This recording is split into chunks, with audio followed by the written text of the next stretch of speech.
ایلیکوینٹ ادب کے سامعین سے گزارش ہے کہ ہمارے چینل کے پلے لسٹ آپشن کو چیک کریں اور جو آڈیو بکس کمپلیٹ ہو چکے ہیں خود بھی سنیں اور زیادہ سے زیادہ شیئر کرنے کی کوشش کریں، جیسے داستان ایمان فروشوں کی، شمشیر بے نیام، انلس کی ناگن، آخری چٹان، اور نیل بہتا رہا، اور ایک پچھکن پیدا ہوا، مارکہ کربلا، فردوس ابلیس، سلطان ٹیپو اعظم، حجاز کی آندھی، سلطان محمد فاتح، دولت عثمانیہ، دمشق کے قید خانے میں۔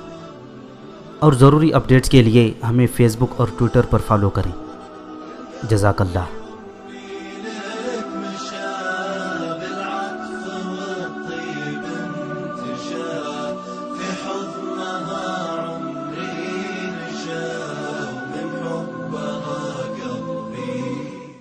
بسم اللہ الرحمن الرحیم۔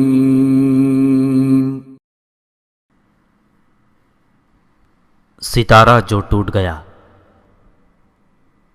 تاریخ اسلام کے کمسن جرنیل اور ہندوستان کے فاتح محمد بن قاسم کی ولولہ انگیز داستان۔ ایک وضاحت۔ متعدد قارئین نے مجھ سے پوچھا ہے، کیا نیرون یعنی حیدرآباد کا حاکم سندر شمنی حقیقی کردار ہے یا افسانوی؟ کیا مکران میں واقعی 500 عرب جلا وطنی کی زندگی گزار رہے تھے؟ اور کیا سردار محمد الافی کا نام تاریخ میں موجود ہے یا یہ آپ کی تخلیق ہے؟ سب سے بڑی مجنیق کے نشانے باز جونا سلمی کا حقیقت سے کہاں تک تعلق ہے؟ چند قارئین نے راجہ داہر کی بہن مائی رانی کو بھی افسانوی کردار سمجھا ہے، اور یہ بھی کہ میں نے راجہ داہر کو ذلیل و رسوا کرنے کے لیے لکھا ہے کہ اس نے اپنی اس سگی بہن کے ساتھ شادی کر لی تھی۔ مجھ سے یہ بھی پوچھا گیا ہے کہ میں جو داستان سنا رہا ہوں اس میں حقیقت کتنی اور ذیب داستان کتنی ہے؟ جواب میں عرض ہے کہ تاریخ اسلام کے دو عظیم سپہ سالار محمد بن قاسم اور محمود غزنوی کے ساتھ تاریخ نویسیوں نے بڑی بے دردی سے بے انصافی کی ہے۔ یہ اس تعصب کا نتیجہ ہے جو آج تک ان دونوں سپہ سالاروں کے خلاف ہندوستان میں موجود ہے۔ محمد بن قاسم تو اپنے ہی خلیفہ کے تعصب اور ذاتی عداوت کا شکار ہو گیا تھا۔ یہ ستارہ تو ماہ کامل بن گیا تھا، مگر ٹوٹ کر آسمان کی لامحدود وسعت میں گم ہو گیا۔ اس وقت کے خلیفہ نے اسے گمنام کر دیا تھا، لیکن محمد بن قاسم جیسے تاریخ ساز انسان مر کر بھی زندہ رہتے ہیں۔ محمد بن قاسم ہمارے دلوں میں زندہ تو ہے، لیکن اس کے جہاد کی داستان کی کچھ کڑیاں نہیں ملتی۔ بعض اوقات پر تاریخ نویسیوں میں اختلاف پایا جاتا ہے۔ یہ خود غور و خوض سے معلوم کرنا پڑتا ہے کہ صحیح کیا ہے اور مفروضہ کیا ہے۔ دوسری مشکل یہ ہے کہ محمد بن قاسم پر بہت کم لکھا گیا ہے۔ بڑی محنت سے ریسرچ کر کے واقعات صحیح صورت میں سامنے آتے ہیں۔ چونکہ ریسرچ محنت طلب کام ہے، اس لیے اکثر لکھنے والوں نے یہ طریقہ اختیار کیا ہے کہ ہر کسی نے کوئی ایک دو کتابیں کھول کر انہیں اپنے الفاظ میں لکھ دیا۔ اس طرح بعض نہایت اہم کردار اور واقعات تاریخ کی تاریکی میں چلے گئے۔ ان کا ذکر کہیں نہ کہیں مل ہی جاتا ہے، لیکن بڑی محنت اور گہری تحقیق سے ملتا ہے۔ میں نے محنت بھی کی ہے اور تحقیق بھی۔ محمد بن قاسم کے ساتھ سب سے زیادہ دھاندلی اور بے انصافی تاریخی ناول لکھنے والے ایک ناول نگار کی ہے، جس نے ریسرچ کی زحمت گوارہ کیے بغیر فلمی انداز کا ناول لکھا۔ اس نے باقی کرداروں کے نام بھی وہی لکھے ہیں جو تاریخوں میں آئے ہیں، لیکن واقعات کے صحیح یا غلط ہونے کا خیال کیے بغیر صرف یہ خیال رہا کہ فلمی طرز تحریر برقرار رہے۔ اس ناول نگار نے اس نام نہاد تاریخی کہانی میں اپنے جو کردار شامل کیے ہیں انہیں ایسے نام دیے ہیں جو اس وقت سندھ میں ہوا ہی نہیں کرتے تھے، مثلاً اودھے سنگھ، بھیم سنگھ وغیرہ۔ اس نے نیرون کی فتح کا واقعہ بالکل غلط لکھا ہے۔ اسے سندر شمنی اور سردار محمد الافی وغیرہ کی اس دور کی وجودگی کا علم ہی نہیں تھا۔ اسے کئی اور اہم کرداروں اور واقعات کا علم نہ تھا۔ اس کا مقصد یہ تھا کہ ناول اتنا دلچسپ اور جذباتی بنے کہ اسے شہرت اور دولت عطا کر دے۔ اس مقصد میں وہ توقع سے بڑھ کر کامیاب رہا تھا، مگر محمد بن قاسم فلمی ہیرو بن گیا۔ حادثہ یہ ہوا کہ پڑھنے والوں نے اسی کو محمد بن قاسم کی مستند تاریخ سمجھ لیا۔ اسلام کے اس کم عمر مجاہد اور سپہ سالار کے متعلق پہلے ہی بہت کم لکھا گیا ہے، اور جو لکھا گیا یعنی عام قارئین کے سامنے آیا وہ فلمی ناول ہیں۔ اس ناول نگار کی کامیابی دیکھتے ہوئے 2-3 اور اہل قلم اس منڈی پر آ گئے اور سب نے مل جل کر اپنی تاریخ کے چہرے پر اپنا اپنا بہروپ چڑھا دیا۔ اسی کا نتیجہ ہے کہ میں نے بڑی محنت سے ملکی اور غیر ملکی، مسلم اور غیر مسلم تاریخ کی تحریروں اور حوالوں سے ریسرچ کر کے جو کردار اور واقعات پیش کیے ہیں، ان میں سے بعض کو قارئین افسانوی سمجھ رہے ہیں۔ میں اہم واقعات، خصوصاً جنگی واقعات جو پیش کر رہا ہوں، ان کے تمام کردار حقیقی ہیں۔ دیبل کے قلعے کی دیوار پر چڑھنے والے پہلے 4 مجاہدین کے نام جو میں نے لکھے ہیں وہ بھی حقیقی ہیں۔ منجنیق عروس کا نشانہ باز جاؤنا سلمی بھی تاریخی طور پر حقیقی نام ہے۔ ہمارے مشہور تاریخی ناول نگار نے لکھا ہے کہ عروس محمد بن قاسم نے خود چلائی تھی اور ایک ہی پتھر پھینک کر مندر کا کلس اڑا دیا تھا۔ یہ غلط ہے۔ یہ بھی ذہن میں رکھیں کہ وہ 500 عرب جو مکران میں پناہ لیے ہوئے تھے، ان کا محمد بن قاسم کی فتوحات میں خفیہ ہاتھ تھا۔ تاریخ اسلام کے نوجوان سپہ سالار محمد بن قاسم کی داستان جہاد پیش کر رہا ہوں۔ محمد بن قاسم صبح کا وہ ستارہ تھا جو کچھ دیر کے لیے اتنا چمکا تھا کہ ساری دنیا کی نظریں اپنی طرف کھینچ لیتا اور دیکھتے ہی دیکھتے چڑھتے سورج کی نظر ہو جاتا ہے۔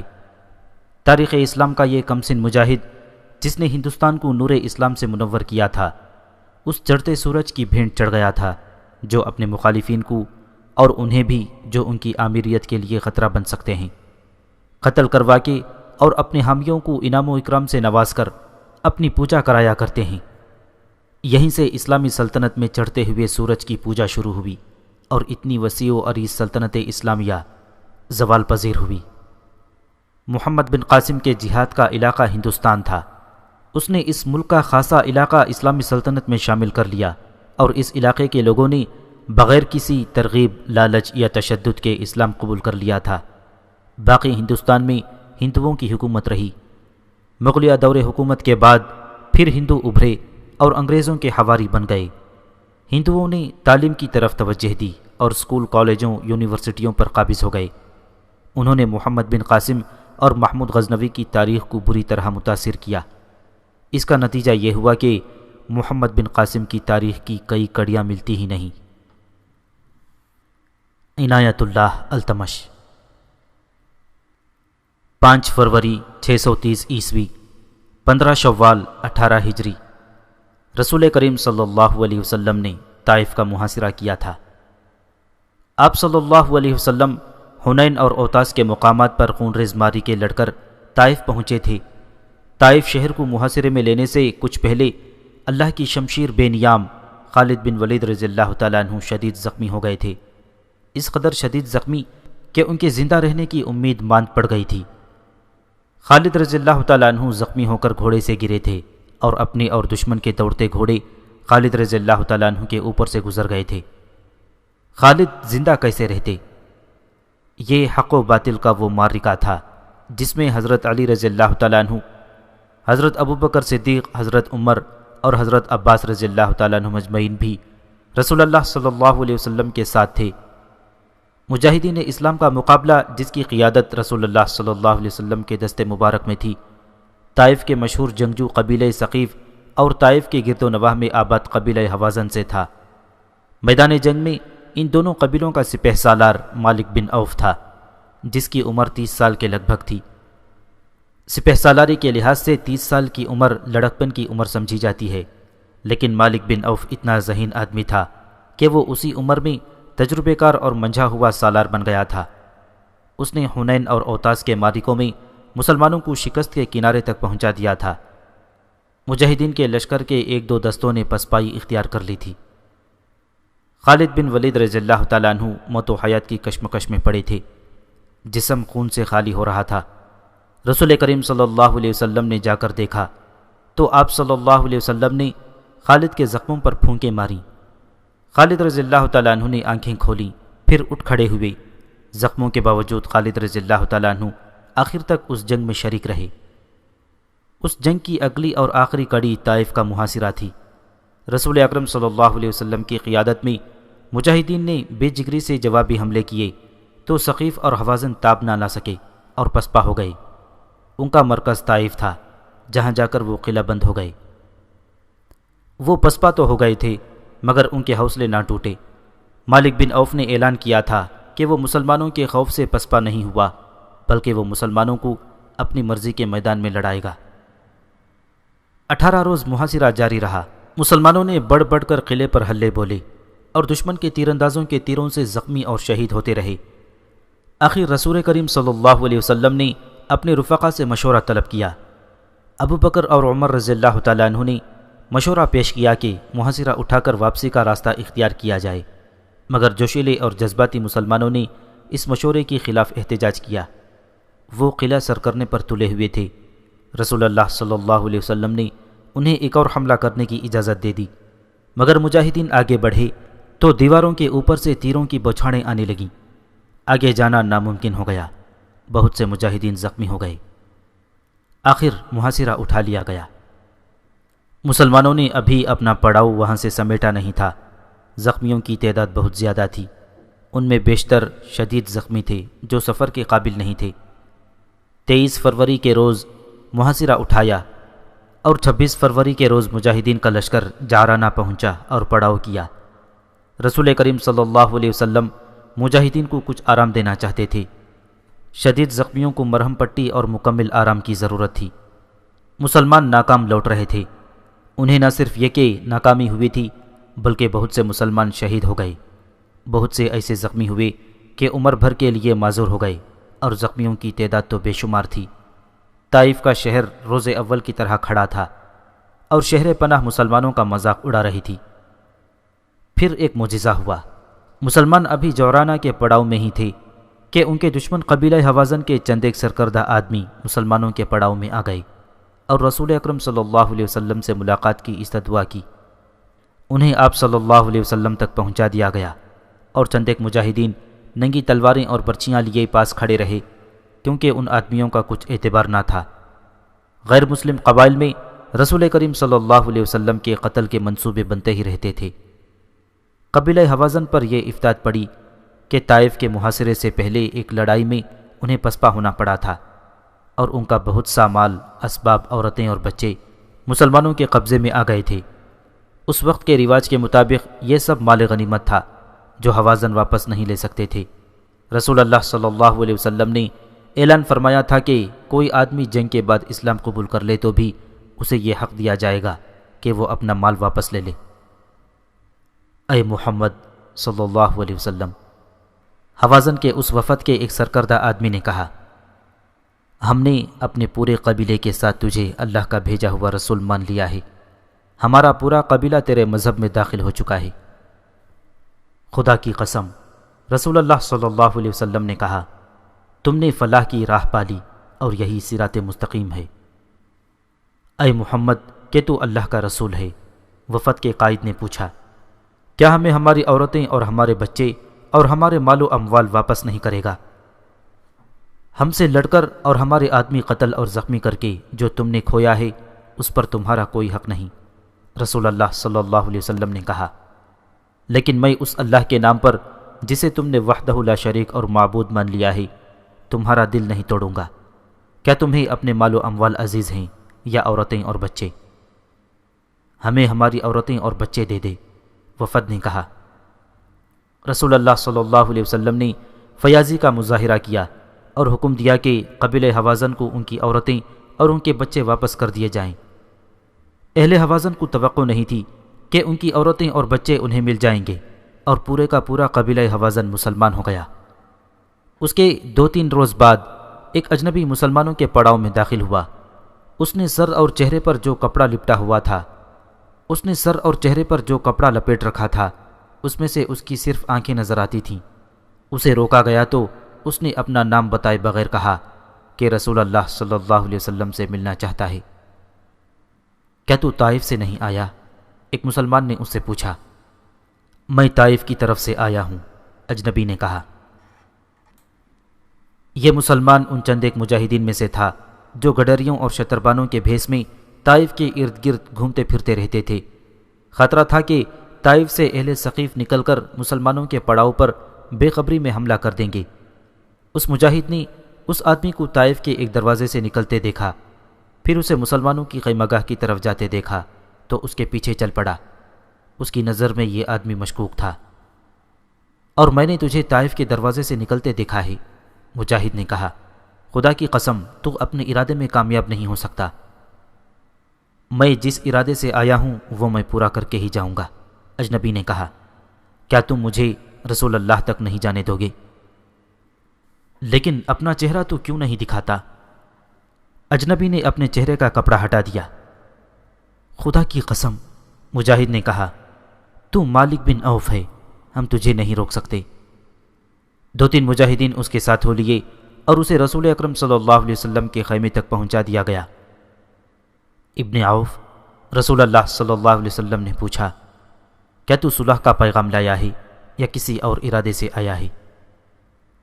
میں تیرے مذہب میں داخل ہونے کے لیے تیار ہوں، مالک بن عوف نے کہا۔ اور طائف کے مشہور و معروف اور جنگجو قبیلے ثقیف کے سردار مالک بن عوف نے رسول اللہ صلی اللہ علیہ وسلم کے ہاتھ پر بیعت کی اور اسلام قبول کر لیا۔ مورخ اس معاملے میں خاموش ہیں کہ مالک بن عوف نے اسلام کیوں قبول کیا تھا۔ اس پر کوئی جبر نہ تھا، اس نے تو مسلمانوں کا محاصرہ ناکام کر دیا تھا اور انہیں واپس جانے پر مجبور کر دیا تھا۔ اسے مسلمان ہونے کی کیا ضرورت تھی؟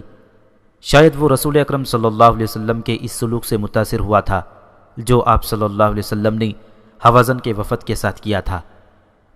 بہرحال یہ ایک تاریخی حقیقت ہے کہ ثقیف کے سردار مالک بن عوف نے اسلام قبول کر لیا اور وہ کئی جنگوں میں شریک ہوا۔ طائف شہر آج بھی موجود ہے۔ تاریخ میں اس کی اہمیت اتنی سی ہے کہ آج سے 1400 سال پہلے رسول کریم صلی اللہ علیہ وسلم نے اس شہر کا محاصرہ کیا تھا اور اہل طائف نے ایسی بے جگری سے مقابلہ کیا تھا کہ مسلمانوں کو محاصرہ اٹھا کر واپس آنا پڑا تھا۔ لیکن اللہ تبارک و تعالیٰ نے 64 برس بعد اس شہر کو وہ سعادت بخشی کہ طائف تاریخ اسلام کا ایک سنگ میل بن گیا۔ مالک بن عوف کا قبول اسلام اس سعادت کا پیش خیمہ تھا۔ 694 عیسوی کا واقعہ ہے۔ طائف کی ایک عورت کے بطن سے ایک بچے کے آثار نمودار ہوئے۔ اس کا خاوند فوج میں اعلیٰ عہدے پر فائز تھا۔ وہ کچھ دنوں کے لیے گھر آیا تو بیوی نے اسے بتایا کہ وہ امید سے ہے۔ میں نے ایک خواب دیکھا ہے جس میں پریشان ہوں، اس عورت نے اپنے خاوند سے کہا۔ میں دیکھتی ہوں کہ میرا گھر اچانک تاریک ہو گیا ہے، ایسی تاریکی کہ اپنا آپ بھی دکھائی نہیں دیتا۔ دل خوف اور گھبراہٹ سے ڈوب رہا ہے۔ دل کہتا ہے کہ کچھ ہونے والا ہے، کیا ہوگا پتہ نہیں چلتا۔ میں گھر میں اکیلی رہتی ہوں، کسی کو پکارنا چاہتی ہوں تو منہ سے آواز نہیں نکلتی، بھاگ کر باہر جانا چاہتی ہوں تو قدم نہیں اٹھتے، سوچتی ہوں کیا کروں تو کچھ سوچا نہیں جاتا۔ اللہ کو یاد کرتی ہوں، آواز تو نہیں نکلتی لیکن دل سے دعا نکلتی ہے۔ پھر دور اوپر آسمان پر ایک ستارہ نظر آتا ہے جو پہلے تو مدھم تھا پھر روشن ہو جاتا ہے۔ یہی ایک روشنی ہے جو گھپ تاریکی میں نظر آتی ہے۔ امید کی کرن کی طرح ستارہ روشن ہو جاتا ہے اور ستارہ نیچے کو آ رہا ہے، تاریکی کم ہوتی جاتی ہے۔ آخر ستارہ روشنی کے ایک گولے کی شکل میں ہمارے صحن میں اتر آتا ہے اور روشنی ہمارے سارے گھر میں پھیل جاتی ہے۔ یہ روشنی زمین کی روشنی نہیں لگتی، آسمان کا نور لگتی ہے۔ دل سے خوف اتر جاتا ہے، روح کو سکون ملتا ہے اور میری آنکھ کھل جاتی ہے۔ خواب برا تو نہیں، اس عورت کے خاوند نے کہا۔ مگر یہ تاریکی کیسی تھی؟ عورت نے پوچھا اور کہا، تاریکی یاد آتی ہے تو دل گھبرانے لگتا ہے۔ کیا تم کسی ایسے عالم یا کسی ایسے آدمی کو نہیں جانتے جو خوابوں کی تعبیر بتا سکتا ہے؟ لوح تقدیر کا لکھا کوئی مٹا تو نہیں سکتا، خاوند نے کہا۔ تعبیر اچھی نہ ہوئی تو اسے ٹال سکے گی؟ شاید اچھی ہی ہو، بیوی نے کہا، پوچھ تو لو۔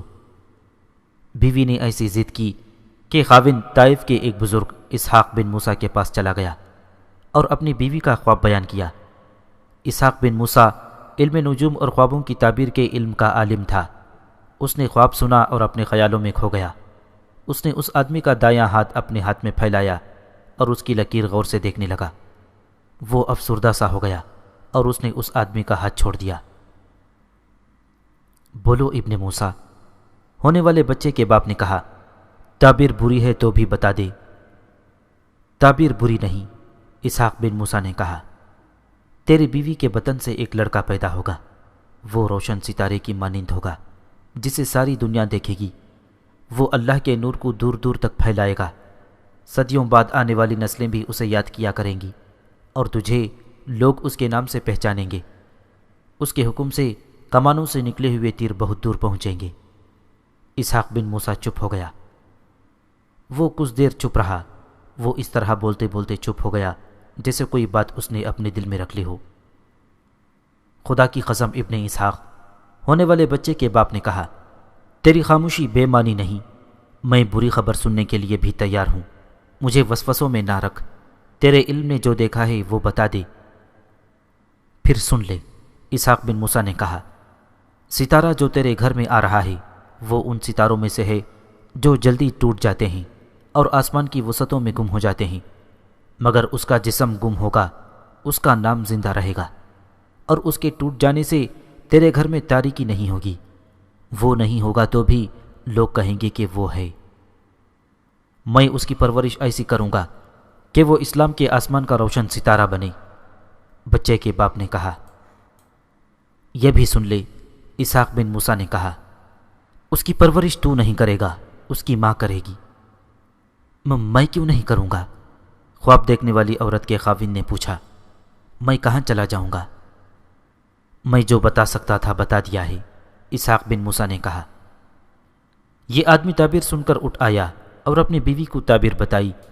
بیوی خوش تو بہت ہوئی لیکن اس خیال سے مغموم ہوئی کہ جس بیٹے کو وہ جنم دے گی اس بیٹے کی عمر تھوڑی ہے۔ بچے کی پیدائش میں کچھ دن باقی تھے کہ باپ کو جنگ پر بھیج دیا گیا اور وہ دشمن کے ہاتھوں مارا گیا۔ اسحاق بن موسیٰ کی یہ پیشن گوئی پوری ہو گئی کہ بچے کی پرورش باپ نہیں کرے گا، ماں کرے گی۔ بعد میں اسحاق بن موسیٰ نے کہا تھا کہ خواب میں گھر میں جو تاریکی دیکھی گئی تھی اس کا مطلب یہ تھا کہ موت اس گھر کو تاریک کرے گی، پھر آسمان سے ایک ستارہ اتر کر اس گھر کو روشن کرے گا۔ باپ کی وفات طائف سے دور ہوئی، اس کے چند روز بعد بچہ پیدا ہوا، وہ لڑکا تھا۔ بچے تو خوبصورت ہی ہوا کرتے ہیں، یہ بچہ بھی خوبصورت تھا، لیکن اس کی چوڑی پیشانی اور آنکھوں کو جس نے بھی دیکھا اس نے کہا کہ یہ عام بچوں جیسا بچہ نہیں۔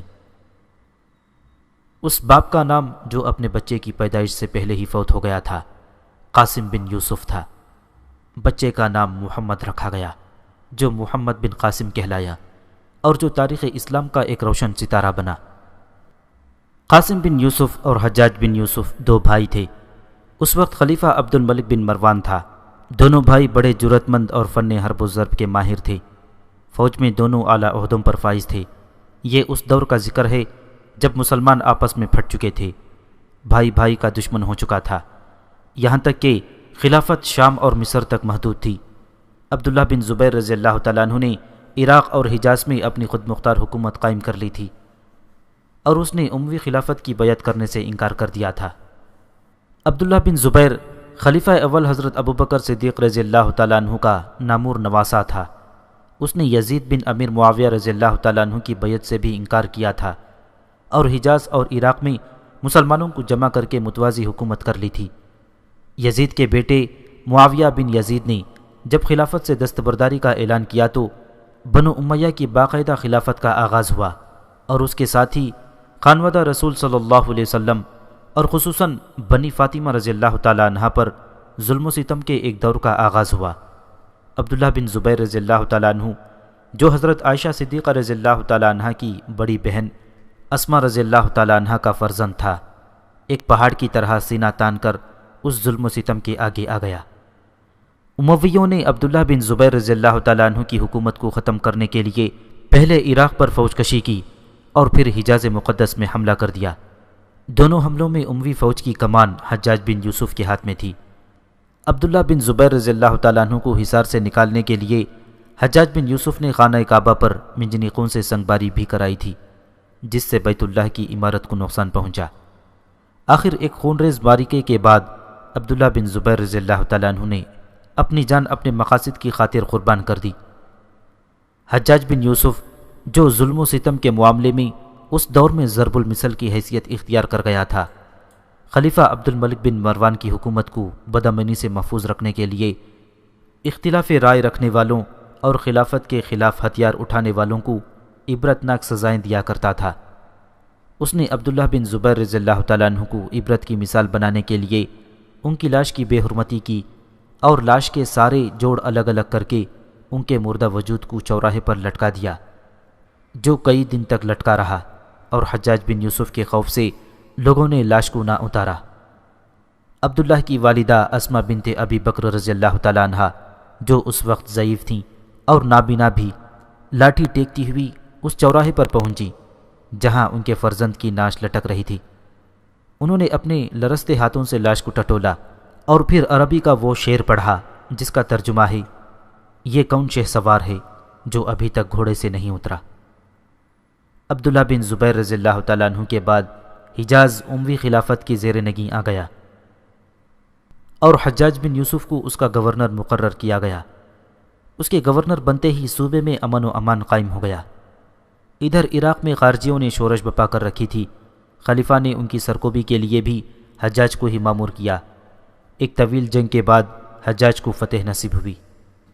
حجاج کو اس جنگ میں یہ نقصان اٹھانا پڑا کہ اس کا عزیز بھائی، جو ان جنگوں میں اس کا دست راست بھی تھا، خارجیوں کے خلاف لڑتا ہوا مارا گیا۔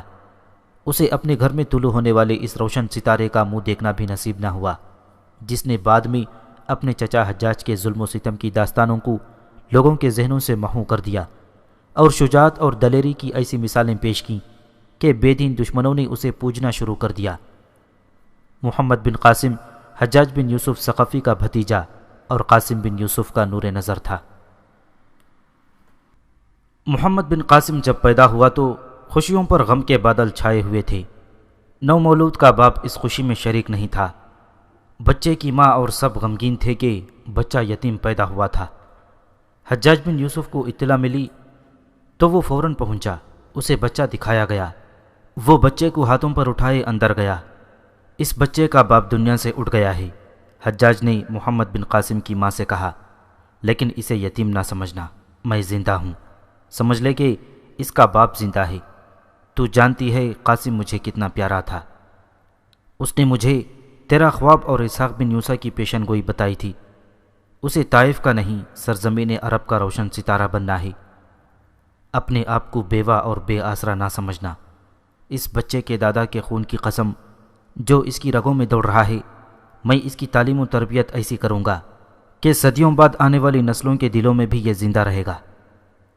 حجاج بن یوسف کے یہ الفاظ رسمی یا جذباتی نہیں تھے۔ اس نے بچے کی تعلیم و تربیت کا شاہانہ انتظام کیا تھا۔ اس کے لیے منتخب اتالق رکھے تھے۔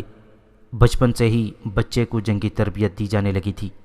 اس کے کھلونے چھوٹی چھوٹی تلواریں، برچیاں اور کمانیں تھیں جو اس کی عمر کے ساتھ ساتھ بڑی ہوتی گئیں۔ تربیت میں گھڑ سواری خاص طور پر شامل تھی۔ بچہ باپ کی جو کمی محسوس کرتا تھا وہ ماں پوری کرتی تھی، لیکن ماں اسے اپنے ساتھ چپکاتی نہیں تھی بلکہ پیار پیار میں اسے مرد بناتی تھی۔ حجاج بن یوسف نے محمد بن قاسم کی ماں سے کہہ رکھا تھا کہ اپنے بھائی کے بچے کو معمولی سپاہی نہیں بننا بلکہ سالار بنائے گا، اور سالار بھی ایسا جو صرف فوج کی کمان نہیں کرے گا بلکہ حکومت کرے گا۔ حجاج بن یوسف خود غیر معمولی ذہانت کا مالک تھا اور اپنا حکم منوانے کے لیے ظلم و تشدد پر بھی اتر آتا تھا۔ انہی اوصاف کی بدولت اسے خلیفہ عبد الملک بن مروان نے پہلے حجاز کا، پھر حجاز، عراق اور بلوچستان اور مکران کا حاکم اعلیٰ یعنی گورنر بنا دیا تھا۔ خلیفہ کو حجاج کے ان اوصاف کا علم ایک واقعے سے ہوا تھا۔ واقعہ یوں ہوا تھا کہ خلیفہ عبد الملک بن مروان کی فوج میں نظم و نسق کی کمی تھی۔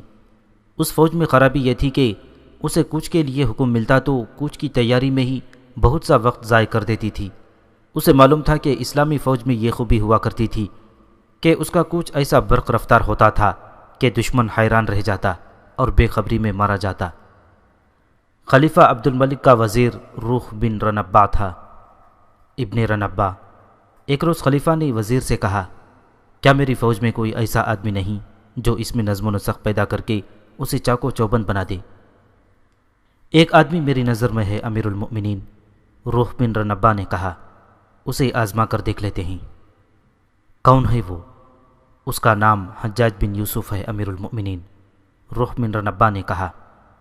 طائف کے جنگجو خاندان کا فرد ہے وہ فوج میں ہے لیکن اس کا کوئی عہدہ نہیں، دوسروں سے مختلف اور عقل والا معلوم ہوتا ہے، اسے میرے پاس بھیج دو۔ خلیفہ نے حکم دیا۔ حکم کی تعمیل ہوئی۔ حجاج بن یوسف خلیفہ کے سامنے جا کھڑا ہوا۔ ڈیل ڈول اور چہرے سے حجاج نے خلیفہ کو متاثر کر لیا۔ ابن یوسف، خلیفہ نے حجاج سے کہا، اگر میرے ایک حکم کی تعمیل کرا سکو تو بہت بڑا عہدہ دوں گا۔ حکم امیر المؤمنین، حجاج بن یوسف نے کہا۔ فوج اس طرح تیار رہے کہ میں گھوڑے پر سوار ہو کر کسی طرف کوچ کے لیے نکلوں تو فوج گھوڑوں پر سوار ہو کر میرے پیچھے چل پڑی۔ خلیفہ نے کہا، مجھے انتظار نہ کرنا پڑے، ہم کوچ سے تھوڑی دیر پہلے تمہیں بتائیں گے۔ اسی روز یا اس سے اگلے روز خلیفہ نے اچانک حجاج کو بلا کر حکم دے دیا کہ اس کی سواری تھوڑی دیر میں نکل رہی ہے اور فلاں فلاں دستہ گھوڑوں پر سوار ہو کر اس کے ساتھ جائے گا۔ وزیر روح بن رنبا بھی اپنے محافظ دستے کے ساتھ میرے ساتھ آئے گا۔ خلیفہ نے کہا۔ یہ غالباً حجاج کا امتحان تھا۔ فوج خیموں میں تھی۔ حجاج بن یوسف مطلوبہ دستوں کے خیموں میں گیا اور اعلان کیا کہ امیر المؤمنین کی سواری نکل رہی ہے اور دستے جنگی تیاری میں گھوڑوں پر سوار ہو جائیں۔ حجاج نے دیکھا کہ وزیر اپنے خیمے میں موجود ہی نہیں، 2-3 کمانڈر بھی اپنے خیموں میں نہیں تھے۔ سپاہی گپ شپ لگا رہے تھے، بعض کھانا پکا رہے تھے، انہوں نے جیسے اعلان سنا ہی نہ ہو۔ حجاج چلاتا پھر رہا تھا۔ او حجاج، ایک سپاہی نے اس کا مذاق اڑاتے ہوئے کہا، کیوں گلا پھاڑ رہے ہو؟ ادھر آؤ، کھانا کھا لو۔ حجاج نے کہیں سے ایک ہنٹر لے لیا اور کھانے پر مدعو کرنے والے سپاہی کو ہنٹر مارنے شروع کر دیے۔ پھر اس نے جس سپاہی کو بیٹھے دیکھا اسے 2-3 ہنٹر مارے۔ وہ کہتا جاتا تھا، میں امیر المؤمنین کا حکم سنا رہا ہوں۔ اس نے پھر بھی سپاہیوں میں سستی دیکھی تو اس نے 2-3 خیموں کو آگ لگا دی۔ ان میں ایک خیمہ وزیر کا تھا۔ کسی نے وزیر کو جہاں کہیں وہ تھا جا کر بتایا کہ اس کا خیمہ جل رہا ہے۔ مطلوبہ دستے بر وقت تیار ہو کر گھوڑوں پر سوار ہو گئے۔ خلیفہ کی سواری نکلی تو سوار دستے اس کی قیادت میں چلنے کو تیار تھے۔ وہ بہت خوش ہوا، مگر وزیر روح بن رنبا خلیفہ کے آگے جا کھڑا ہوا۔ امیر المؤمنین، وزیر نے خلیفہ سے شکایت کی، حجاج بن یوسف نے میرا خیمہ اور 2 اور خیمے جلا دیے ہیں اور اس نے 3-4 سپاہیوں کو کوڑے مارے ہیں، اس کا کوئی عہدہ نہیں، اور مجھے یقین ہے کہ امیر المؤمنین نے اسے ایسا کوئی حکم نہیں دیا ہوگا۔ خلیفہ نے حجاج کو بلایا۔ کیا یہ صحیح ہے کہ تو نے خیموں کو آگ لگائی ہے؟ خلیفہ نے پوچھا۔ امیر المؤمنین، حجاج نے جواب دیا، مجھ غلام کو ایسی جرت نہیں ہو سکتی کہ خیموں کو آگ لگا دوں، میں نے کسی کا خیمہ نہیں جلایا۔ کیا تو نے سپاہیوں کو کوڑے مارے ہیں؟ خلیفہ نے پوچھا۔ نہیں امیر المؤمنین، حجاج نے جواب دیا، میں نے کسی کو کوڑے نہیں مارے۔ خلیفہ کو جلے ہوئے خیمے دکھائے گئے، پھر انہیں ان سپاہیوں کی پیٹھیں ننگی کر کے دکھائی گئیں جنہیں حجاج نے کوڑے مارے تھے۔ ابن یوسف، خلیفہ نے حجاج سے پوچھا، تو نے نہیں تو کس نے خیمے جلائے ہیں؟ کس نے سپاہیوں کو کوڑے مارے ہیں؟ آپ نے امیر المؤمنین، حجاج نے کہا، خیمے آپ نے جلائے ہیں اور کوڑے بھی آپ نے۔ خاموش، خلیفہ نے گرج کر کہا، تو پاگل معلوم ہوتا ہے۔ امیر المؤمنین، حجاج نے کہا، جو کچھ ہوا آپ کے حکم پر ہوا۔ آپ فوج میں تیزی اور مستعدی چاہتے تھے، یہی ایک طریقہ تھا جس سے میں آپ کا حکم منوا سکتا تھا۔ میرا ہاتھ آپ کا ہاتھ تھا، میرے ہاتھ میں کوڑا آپ کا کوڑا تھا، خیمے کو جلانے والی آگ آپ کی آگ تھی، میں نے آپ کے حکم کی تعمیل کی ہے۔ خدا کی قسم، خلیفہ عبد الملک نے پرجوش لہجے میں کہا، مجھے اسی آدمی کی ضرورت تھی۔ خلیفہ نے حجاج بن یوسف کو اعلیٰ عہدہ دے دیا۔ یہ حجاج کے ظلم و تشدد کی ابتدا تھی۔ یہ تھا حجاج بن یوسف، اور یہ تھی اس کی ذہانت اور اس کا کردار، اور یہ تھا حجاج بن یوسف جس نے اپنے بھائی قاسم بن یوسف کے بیٹے محمد بن قاسم کی تعلیم و تربیت اپنے ذمے لے رکھی تھی اور بچے کو ایک خاص سانچے میں ڈھال رہا تھا۔ 705 عیسوی میں خلیفہ عبد الملک بن مروان فوت ہو گیا تو اس کا بڑا بیٹا ولید بن عبد الملک مسند خلافت پر بیٹھا۔ وہ اپنے باپ جیسا ذہین اور مدبر نہیں تھا۔ یہ اس کی خوش نصیبی تھی کہ اس کے باپ نے بغاوتوں اور سرکشی کو دبا دیا تھا، خارجیوں کا گلا بھی گھونٹ دیا تھا۔ اس کے علاوہ فوج میں قتیبہ بن مسلم، موسیٰ بن نصیر اور مسلم بن عبد الملک جیسے نڈر اور منجھے ہوئے سالار موجود تھے۔ نئے خلیفہ کی سب سے بڑی خوش نصیبی یہ تھی کہ اسے حجاج بن یوسف جیسا جابر اور دانشمند مشیر حاصل تھا، جو بہترین منتظم اور تجربہ کار سالار بھی تھا، اور وہ تمام تر مشرقی علاقوں کا گورنر تھا۔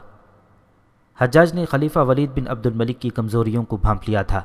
اس نے خلیفہ کی کمزور رگوں کو اپنے ہاتھ میں لے لیا اور اس پر چھا گیا۔ ایک بار حجاج طائف گیا۔ وہ ایک عرصے بعد طائف گیا تھا۔ محمد بن قاسم کی ماں کو اطلاع ملی تو وہ حجاج سے ملنے اس کے گھر آ گئی۔ تو خود ہی کیوں چلی آئی ہے؟ حجاج نے اپنے مرحوم بھائی کی بیوہ کو دیکھ کر کہا، کیا تو یہ سمجھتی تھی کہ میں تیرے گھر نہیں آؤں گا اور تجھ سے نہیں کہوں گا کہ میرے بھائی کی امانت مجھے دکھا؟ کہاں ہے محمد؟ میں نے اسے دیکھنے خود آنا تھا۔ اللہ میرے بھائی کو اپنی رحمت میں رکھے، محمد بن قاسم کی ماں نے کہا۔ میں نے اسے نیا گھوڑا دے دیا ہے۔ پہلے وہ بھلے مانس سے گھوڑوں کی سواری کرتا رہا ہے، اب جو گھوڑا اسے لے دیا ہے کوئی شہ سوار ہی اس پر سواری کر سکتا ہے۔ محمد جوان ہو گیا ہے، اسے اب جنگی گھوڑے کی سواری کرنی چاہیے۔ وہ گھوڑا لے کر نکل گیا ہے۔ اللہ کرے گھوڑا اس کے قابو میں رہے، بڑا زبردست گھوڑا ہے۔ اللہ کرے وہ گرے، حجاج نے کہا۔ اسے گر کر اٹھنے کی تربیت ملنی چاہیے۔ شہ سوار گھوڑے کی پیٹھ پر نہیں، گھوڑے کے قدموں تلے آ کر بنا کرتے ہیں۔ اور سن میری بہن، وہ گر کر واپس آیا تو اسے سینے سے نہ لگا لینا۔ اس کا خون بہہ رہا ہو تو اپنی اوڑھنی پھاڑ کر اس کے زخموں پر نہ باندھ دینا، اس پر ممتا کا خمار طاری نہ کر دینا۔ اسے اپنا خون دیکھنے دینا اور اسے بتانا کہ یہ خون کس کا ہے۔ میں تیرے گھر آ رہا ہوں۔ کچھ دیر کے بعد حجاج بن یوسف ادھر جا رہا تھا۔ محمد بن قاسم کی ماں کو اطلاع ملی تو وہ اس کے استقبال کے لیے باہر آ گئی۔ حجاج اس کے مرحوم خاوند کا بڑا بھائی ہی نہ تھا بلکہ آدھی سلطنت کا حاکم اعلیٰ تھا۔ وہ محمد بن قاسم کے شاہانہ مکان میں داخل ہونے ہی والا تھا کہ اسے سرپٹ دوڑتے گھوڑے کے ٹاپ سنائی دیے۔ اس نے ادھر دیکھا، ایک سوار گھوڑا دوڑاتا آ رہا تھا۔ حجاج اسے دیکھنے کو رک گیا۔ محمد بن قاسم کی ماں اس کے پاس کھڑی تھی۔ سوار ان کے قریب سے گزر گیا۔ اس نے گھوڑے کی رفتار کم نہ کی اور اس نے حجاج کی طرف دیکھا ہی نہیں۔ حجاج کے چہرے پر ناپسندیدگی کے آثار آ گئے۔ صاف پتہ چلتا تھا کہ سوار کے اس طرح قریب سے گزر جانے کو اس نے بد تہذیبی سمجھا تھا۔ وہ قبیلہ ثقیف کا سرکردہ فرد تھا۔ طائف کے لوگ اس کی بہت عزت کرتے تھے۔ معلوم ہوتا ہے میرے قبیلے کے بیٹے مجھے بھول گئے ہیں، حجاج نے محمد بن قاسم کی ماں سے کہا۔ یہ لڑکا مجھے معروف کرنے کے لیے میرے پاس سے گزر گیا ہے۔ تم جانتی ہو کہ یہ کس کا بیٹا ہے؟ اپنا ہی بیٹا ہے، محمد بن قاسم کی ماں نے کہا۔ یہ محمد ہے۔ نہیں، حجاج نے حیرت سے کہا، ہمارا بیٹا اتنا بڑا نہیں ہو سکتا۔ محمد کو تو میں چھوٹا سا چھوڑ کر گیا تھا۔ کچھ دور جا کر محمد بن قاسم نے گھوڑا موڑا اور واپس اسی رفتار سے آیا۔ گھوڑا اتنا تیز تھا کہ اس نے اب پھر آگے نکل جانا تھا، لیکن حجاج اور اپنی ماں کے قریب آ کر محمد بن قاسم نے گھوڑا روک لیا۔ وہ گھوڑے سے کودا اور حجاج کی طرف دوڑا۔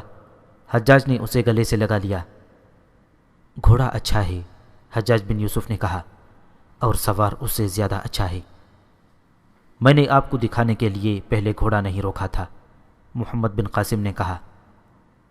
خدا کی قسم، حجاج نے کہا، میں نے تمہیں پہچانا ہی نہیں تھا۔ وہ اندر چلے گئے۔ اب تیرا بیٹا جوان ہو گیا ہے، حجاج نے محمد بن قاسم کی ماں سے کہا۔ اسے میں اپنے ساتھ لے جا رہا ہوں۔ محمد بن قاسم کی ماں کی آنکھوں میں آنسو تیرنے لگے۔ محمد بن قاسم کی عمر ابھی 16 سال نہیں ہوئی تھی۔ ماں کی نظروں میں وہ ابھی بچہ تھا، لیکن ذہن اور جسم کے لحاظ سے وہ جوان ہو گیا تھا۔ عزیز بہن، حجاج نے کہا، تجھے یہ امانت قوم کے حوالے کرنی ہی پڑے گی۔ محمد تیرا نہیں، اسلام کا بیٹا ہے۔ اسے اپنے باپ کی جگہ لینی ہے، اسے اور زیادہ اوپر اٹھنا ہے، اسے عالم اسلام کا چمکتا ہوا ستارہ بننا ہے۔ میں بھی ایسے ہی خواب دیکھ رہی ہوں، ماں نے کہا۔ میں نے اپنے آپ کو اس روز کے لیے تیار کر رکھا ہے جس روز میرا لخت جگر مجھ سے ہمیشہ کے لیے جدا ہو جائے گا۔ میں اسے اپنے ساتھ بصرہ لے جاؤں گا۔ حجاج نے کہا، اس کی عسکری تربیت اور دوسری تعلیم مکمل ہو چکی ہے، اسے اب عملی زندگی میں ڈالنا ہے اور اسے عمرہ کی محفلوں میں لے جانا ہے اور اسے جنگی مشقوں میں شامل کرنا ہے۔ حجاج کا صدر مقام بصرہ تھا۔ اس کا مکان ایک محل تھا اور یہ بادشاہوں کے محلات جیسا تھا۔ حجاج کی ایک ہی بیٹی تھی جس کا نام لبنہ تھا۔ حجاج جب طائف گیا تو لبنہ بصرہ میں ہی رہی۔ وہ کمسن تھی۔ رات کو اس کے کمرے کی ایک بند کھڑکی پر باہر سے ہلکی سی دستک ہوئی۔ لبنہ اس دستک کے انتظار میں تھی۔ وہ سو گئی تھی، لیکن اس ہلکی سی دستک پر بھی اس کی آنکھ کھل گئی۔ اس نے کھڑکی کھولی اور باہر کو جھکی۔ اس نے کھڑکی میں سے نکلنے کے لیے پاؤں کھڑکی میں رکھے۔ باہر سے دو مردانہ ہاتھ آگے بڑھے۔ لبنہ نے اپنے حسین جسم کا بوجھ ان ہاتھوں میں ڈال دیا اور ان ہاتھوں نے اسے اٹھا کر باہر کھڑا کر دیا۔ پھر ان ہاتھوں نے اسے سمیٹ کر بازوؤں میں جکڑ لیا۔ یہاں سے لے چلو، لبنہ نے کہا۔ دروازہ اندر سے بند ہے، کھڑکی بند کر دو سلیمان۔ سلیمان نے کھڑکی کے کواڑ بند کر دیے اور دونوں محل کے باغ میں چلے گئے۔ سلیمان اس وقت کے خلیفہ ولید بن عبد الملک کا چھوٹا بھائی تھا۔ اس کی عمر 16-17 سال تھی۔ لبنہ کی عمر بھی اتنی ہی تھی۔ دونوں ایک ہی مدرسے میں پڑھتے رہے تھے۔ بچپن میں ہی لبنہ سلیمان کے دل میں گھر کر گئی تھی۔ جوانی میں داخل ہوئے تو ان کی ملاقاتوں پر پابندی عائد ہو گئی۔ دونوں شاہی خاندان کے تھے، انہیں ایسا کوئی ڈر نہ تھا کہ وہ بدنام ہو جائیں گے۔ روایات ایسی تھیں جو انہیں کھلے بندوں ملنے سے روکتی تھیں، اور ایک وجہ یہ تھی کہ لبنہ اپنے باپ حجاج سے ڈرتی تھی۔ وہ طبیعت کا بہت سخت تھا۔ ہم اس طرح کب تک ملتے رہیں گے قمر؟ سلیمان نے لبنہ سے کہا۔ وہ لبنہ کو پیار سے قمر کہا کرتا تھا۔ میں بھائی سے کہہ دوں گا کہ ہماری شادی کرا دے۔ تمہارے بھائی تو شاید مان لیں گے، لبنہ نے کہا۔ میں یہ نہیں بتا سکتی کہ میرے ابا مانیں گے یا نہیں۔ کیا وہ امیر المؤمنین کے بھائی کو اپنی بیٹی دینے سے انکار کر دیں گے؟ سلیمان نے پوچھا۔ کیا تم انہیں جانتے نہیں؟ لبنہ نے کہا۔ وہ اپنے فیصلے خود کیا کرتے ہیں۔ انہوں نے خلیفہ کا رعب کبھی قبول نہیں کیا۔ اگر انہوں نے تمہارے لیے کوئی اور آدمی منتخب کر لیا ہے تو کیا کرو گی؟ ان کے حکم کی تعمیل کروں گی، لبنہ نے کہا۔ کیا تمہیں افسوس نہیں ہوگا کہ تم امیر المؤمنین کے بھائی کی بیوی نہ بن سکیں؟ سلیمان نے کہا۔ تم جو فخر میری بیوی بن کر کر سکو گی وہ کسی اور سے تمہیں حاصل نہیں ہوگا۔ سلیمان، لبنہ نے کہا، ہم بچپن میں ایک دوسرے کو چاہتے تھے۔ اس وقت تم امیر المؤمنین کے بیٹے تھے، لیکن میں نے تمہیں اس لیے نہیں چاہا تھا کہ تم شہزادے ہو۔ تم میرے دل کو اچھے لگے تھے۔ اگر تم گڈریے کے بیٹے ہوتے تو بھی میں تمہیں شہزادہ سمجھتی۔ اس وقت تم نے بھی یہی سوچا ہوگا کہ میں کس کی بیٹی ہوں۔ یہ تو میں آج بھی نہیں سوچ رہا کہ تم حاکم اعلیٰ کی بیٹی ہو، سلیمان نے کہا۔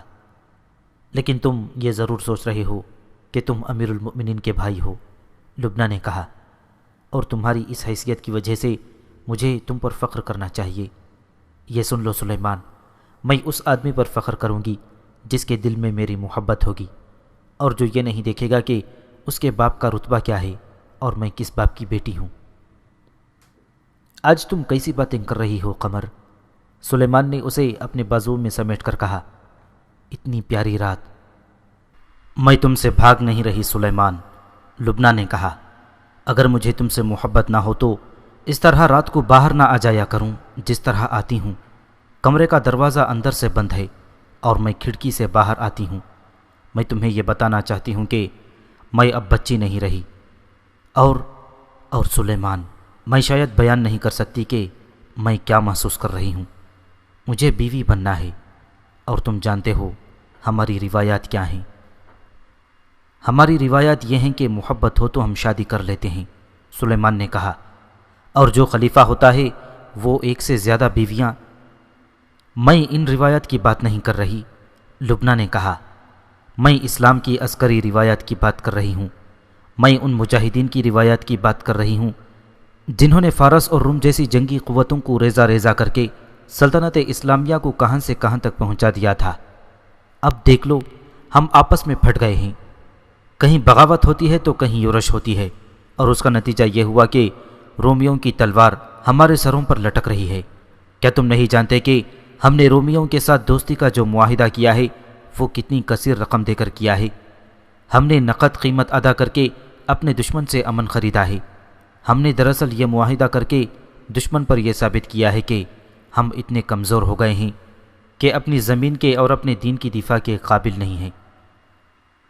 اوہ میری قمر، سلیمان نے بے تاب ہو کر کہا، تم اس رومان پرور رات کا اور میرے ارمان کا خون کر رہی ہو۔ تم جو اس چاندنی سے زیادہ حسین ہو، ایسی روکھی پھیکی اور بے مزہ باتیں کر کے اپنے حسن اور میری محبت پر کالی گھٹا کے سائے ڈال رہی ہو۔ تم کیا سمجھتے ہو کہ جو باتیں تم نے کہی ہیں وہ مجھے معلوم نہیں؟ اور کیا تم نہیں جانتی کہ اپنے بھائی کی وفات کے بعد میں نے مسند خلافت پر بیٹھنا ہے؟ میں جا رہی ہوں۔ لبنہ اٹھ کھڑی ہوئی اور بولی، مجھے اب جانا چاہیے، ماں کو پتہ چل گیا تو۔ وہ اپنے کمرے میں سو رہی ہیں۔ سلیمان نے کہا، کیا ہو گیا تجھے قمر؟ تو نے پہلے کبھی ایسے نہیں کیا تھا۔ وہ بھی اٹھ کھڑا ہوا۔ لبنہ چل پڑی۔ سلیمان اس کے پیچھے آیا۔ کیا تم میری محبت کو ٹھکرا کر جا رہی ہو؟ سلیمان نے پوچھا۔ نہیں سلیمان، لبنہ نے رک کر کہا، میں نے تمہاری محبت کو نہیں ٹھکرایا۔ تم نے شادی کی بات کی ہے، مجھے کچھ سوچنے دو سلیمان۔ وہ اپنے کمرے کی کھڑکی تک آئی اور کھڑکی کھول کر کمرے میں چلی گئی۔ 2-4 روز بعد حجاج بن یوسف طائف سے واپس آ گیا۔ اس کی سواری محل میں داخل ہوئی تو لبنہ دوڑتی ہوئی باہر نکلی۔ حجاج گھوڑا گاڑی سے اترا تو لبنہ اس کے گلے لگ گئی۔ باپ نے بیٹی کو اپنے سینے کے ساتھ چپکا لیا۔ لبنہ کا منہ گھوڑا گاڑی کی طرف تھا۔ اس سے ایک دراز اور گھٹے ہوئے جسم کا نوجوان اترا۔ اس کا چہرہ مردانہ جشن کا شاہکار تھا اور اس چہرے پر وقار تھا۔ لبنہ نے اپنے باپ کے گرد بازو بڑی سختی سے لپیٹ رکھے تھے۔ اس کے بازو ڈھیلے پڑ گئے اور اس کی نظریں اس نوجوان پر جم گئیں۔ آگے آؤ محمد، حجاج نے اس نوجوان سے کہا، یہ ہے ہماری بیٹی لبنہ، اور دیکھو بیٹی، یہ تمہارا چچا زاد ہے محمد بن قاسم۔ تم نے اسے پہلی بار دیکھا ہے۔ یہ میرے بھائی کی یادگار ہے، کچھ عرصہ ہمارے ساتھ رہے گا۔ محمد بن قاسم اپنے چچا حجاج بن یوسف کے محل میں رہنے لگا۔ لبنہ اسے دیکھتی رہتی اور کبھی ایک آدھ بات کر لیتی۔ اس نے شرم و حجاب کا دامن نہ چھوڑا۔ ایک شام محمد بن قاسم باغ میں ٹہل رہا تھا۔ اسے باغ کا ایک گوشہ اچھا لگا۔ 2 درخت تھے جن پر گھنی بیلیں چڑھی ہوئی تھیں۔ یہ پھولدار بیلیں تھیں۔ بہار کا موسم تھا، پھول کھلے ہوئے تھے۔ بیلوں نے چھت سی بنا رکھی تھی۔ محمد بن قاسم کو یہ جگہ بڑی اچھی لگی۔ وہ اس کے اندر جا کر بیٹھ گیا۔ لبنہ نے اسے دیکھ لیا اور وہ بھی ٹہلتی ٹہلتی وہاں پہنچ گئی۔ چھپ کر بیٹھ گئے ہو محمد؟ لبنہ نے اس سے پوچھا۔ پھولوں کی یہ چھت اور پھولوں کی دیواریں اچھی لگیں تو بیٹھ گیا، محمد بن قاسم نے کہا۔ میں بھی بیٹھ جاؤں؟ لبنہ نے پوچھا۔ نہیں، محمد بن قاسم نے کہا۔ کیوں؟ اچھا نہیں لگتا، محمد بن قاسم نے کہا۔ چچا نے یا کسی اور نے دیکھ لیا تو ٹھیک نہیں ہوگا۔ میں تمہارے ساتھ چھپ کر نہیں بیٹھوں گا۔ چھپ کر تو میں بھی نہیں بیٹھنا چاہتی، لبنہ نے کہا اور سوچ میں پڑ گئی۔ وقت دیکھو، محمد بن قاسم نے کہا، شام تاریک ہو گئی ہے۔ ایسے وقت نوجوان لڑکے اور لڑکی کا تنہائی میں بیٹھنا مناسب نہیں۔ کیا تم میری طرح ویسی ہی ادھر آ گئی یا مجھے دیکھ کر آئی ہو؟ دیکھ تو ہر روز ہی لیتی ہوں، لبنہ نے کہا۔ اکیلے دل گھبرا رہا تھا۔ ایک بات بتاؤ گے، کیا تمہیں میں اچھی نہیں لگتی یا میرا یہاں آنا اچھا نہیں لگا؟ تمہارا یہاں آنا اچھا نہیں لگا، محمد بن قاسم نے کہا۔ میں تمہیں صاف بتا دیتا ہوں کہ تم مجھے اچھی لگتی ہو۔ تمہارے دل میں جو ہے وہ مجھے تمہاری آنکھوں میں اور تمہاری مسکراہٹ میں نظر آ رہا ہے۔ میرے دل میں بھی شاید یہی ہے۔ وہ اٹھ کھڑا ہوا اور اوٹ سے باہر آ گیا۔ کہنے لگا، آؤ میرے ساتھ چلو، تاکہ کوئی دیکھ لے تو یہ نہ کہے کہ ہم چھپ کر بیٹھے ہوئے ہیں۔ محمد، لبنہ نے اس کے ساتھ چلتے ہوئے پوچھا، تم اب کیا کرو گے؟ ارادوں کی تکمیل، محمد بن قاسم نے کہا۔ میری جو تربیت ہوتی ہے وہ مجھے چین سے بیٹھنے نہیں دے رہی۔ کیا تم سالار بننا چاہتے ہو؟ لبنہ نے پوچھا۔ میں کوئی رتبہ اور کوئی عہدہ نہیں چاہتا، محمد بن قاسم نے کہا۔ میرے ذہن میں میری آنکھوں کے سامنے ایک راستہ ہے، اس پر کچھ لوگوں کے نقوش پا ہیں۔ لبنہ، راستہ کوئی بھی ہو اس سے ہزاروں لاکھوں لوگ گزرتے ہیں، اور جو بھی گزرتا ہے وہ اپنے نقوش پا اس راستے پر چھوڑ جاتا ہے۔ گزرنے والے ایک دوسرے کے قدموں کے نشان مٹاتے چلے جاتے ہیں، لیکن کچھ لوگ ایسے ہیں جن کے قدموں کے نشان مٹ ہی نہیں سکتے۔ بھولے بھٹکے مسافر انہی کے نقوش پا کو دیکھ کر منزل کو پہنچا کرتے ہیں۔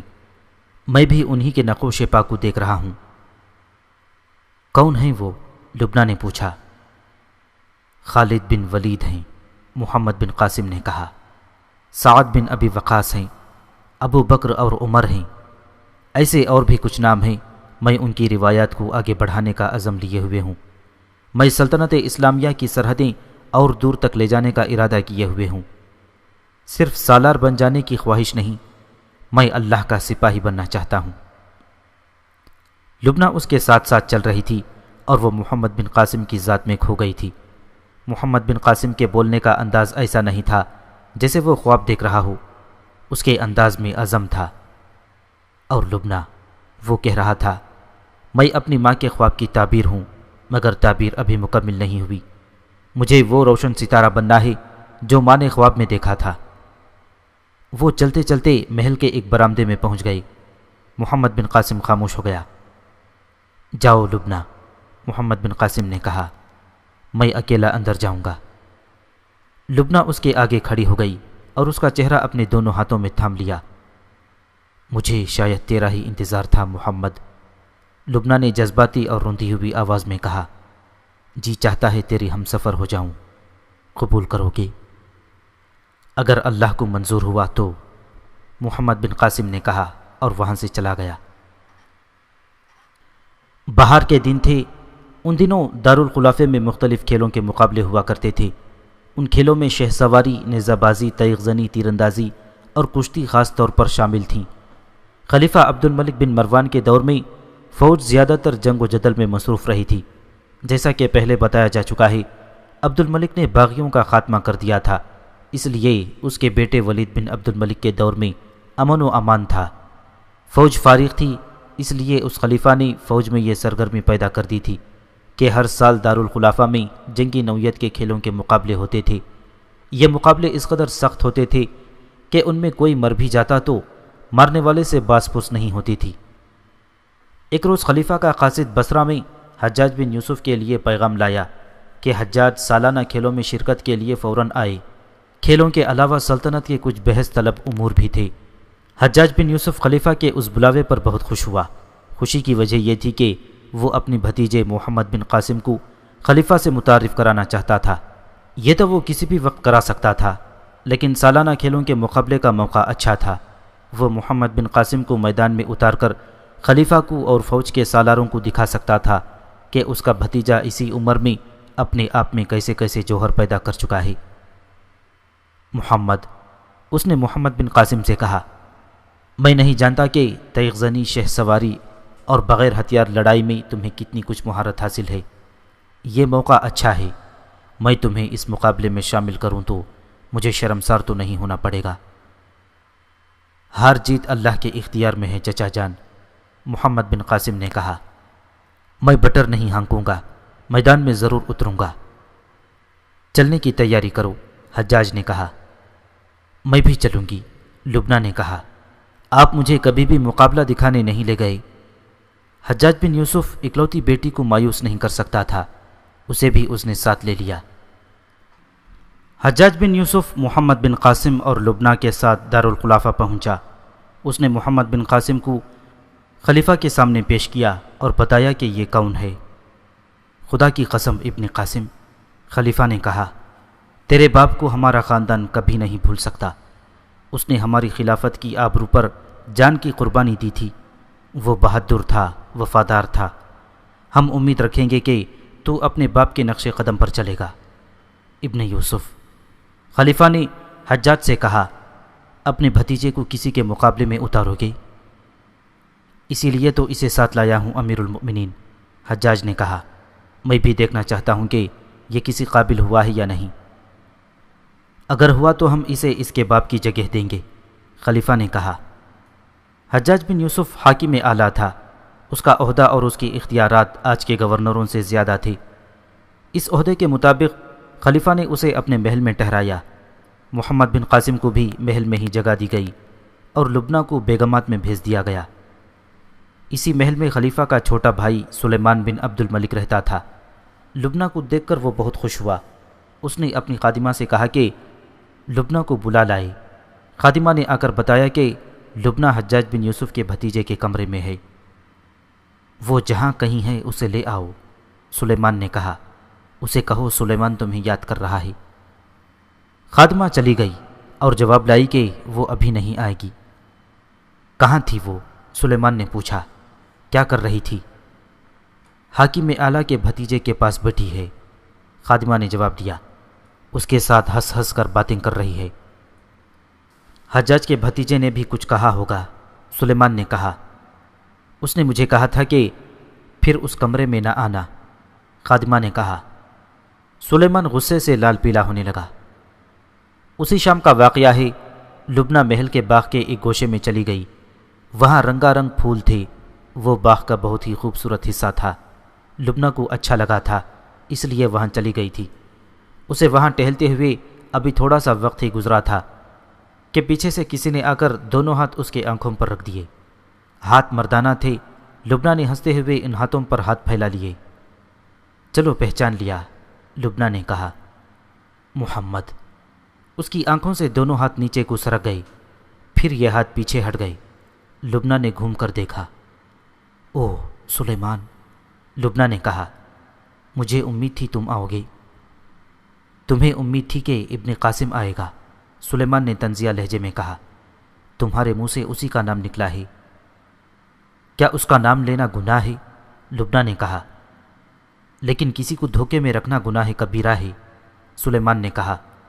مجھے دھوکے میں نہ رکھو لبنہ، تمہیں میرے اور ابن قاسم کے درمیان فیصلہ کرنا ہوگا۔ فیصلہ سوچ سمجھ کر کرنا۔ میں نے خلیفہ بننا ہے اور ابن قاسم میرا ملازم ہوگا۔ میں اسے سالار سے سپاہی بنا سکتا ہوں، اسے بھکاری بنا سکتا ہوں۔ کیا دیکھا ہے تم نے اس میں جو مجھ میں نہیں ہے؟ اس کی محبت میں دھونس نہیں، لبنہ نے کہا۔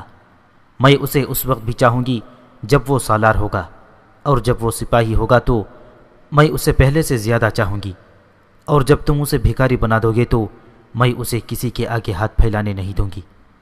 میری محبت عہدوں اور رتبوں کی پابند نہیں۔ لبنہ وہاں سے چل پڑی۔ سلیمان اس کے پیچھے لپکا اور اس کا بازو پکڑ لیا۔ اب وہ محبت کی بھیک مانگنے لگا۔ لبنہ کو بچپن کی محبت یاد دلانے لگا۔ لبنہ وہاں رکنا نہیں چاہتی تھی اور سلیمان اسے جانے نہیں دے رہا تھا، لپک لپک کر اسے پکڑتا تھا۔ سلیمان، ایک بھاری بھرکم آواز سنائی دی۔ سلیمان اور لبنہ نے ادھر دیکھا۔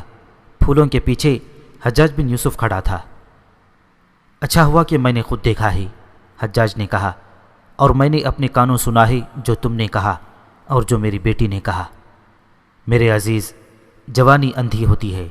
میں تمہیں کچھ نہیں کہوں گا، صرف یہ کہوں گا کہ میں اپنی بیٹی کا ہاتھ تمہارے ہاتھ میں نہیں دے سکتا۔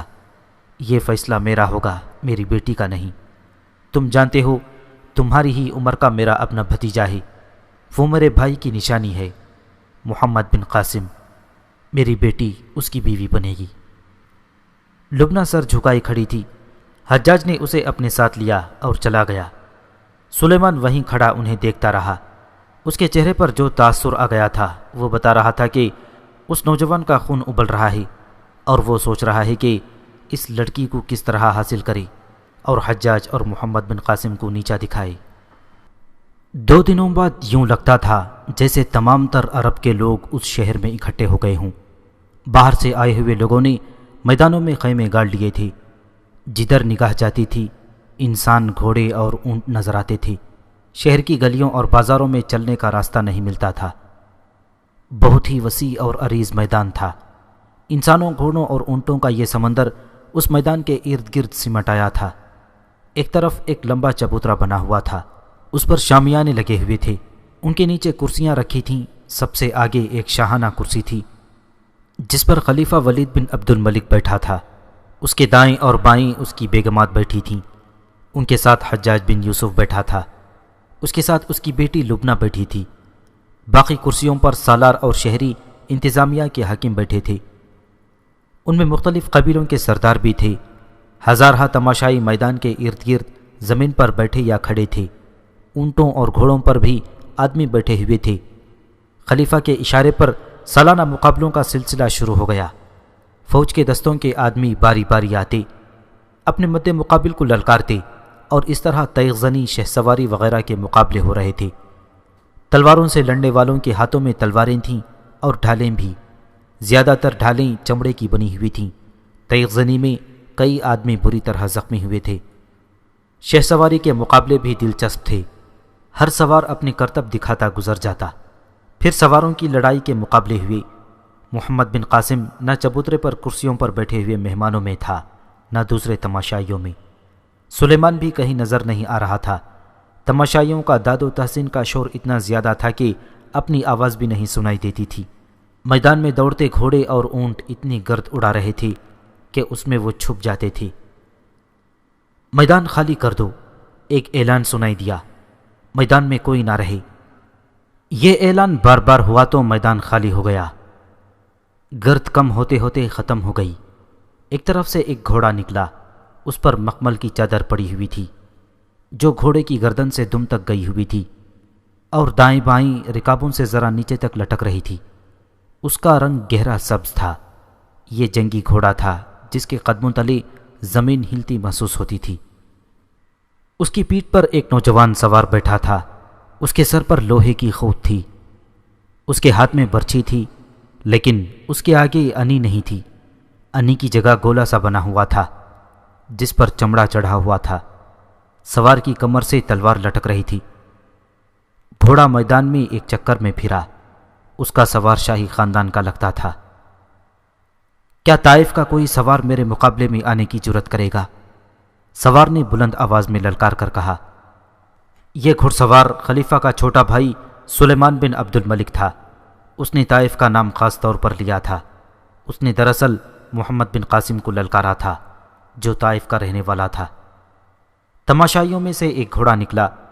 یہ گھوڑا بھی اعلیٰ نسل کا جنگی گھوڑا تھا اور اس کا سوار بھی جوان تھا۔ اس کے ہاتھ میں برچھی تھی اور کمر سے تلوار لٹک رہی تھی۔ آ ابن عبد الملک، یہ سلوار للکارا، طائف کے قاسم بن یوسف کا بیٹا تیرے مقابلے میں آیا ہے۔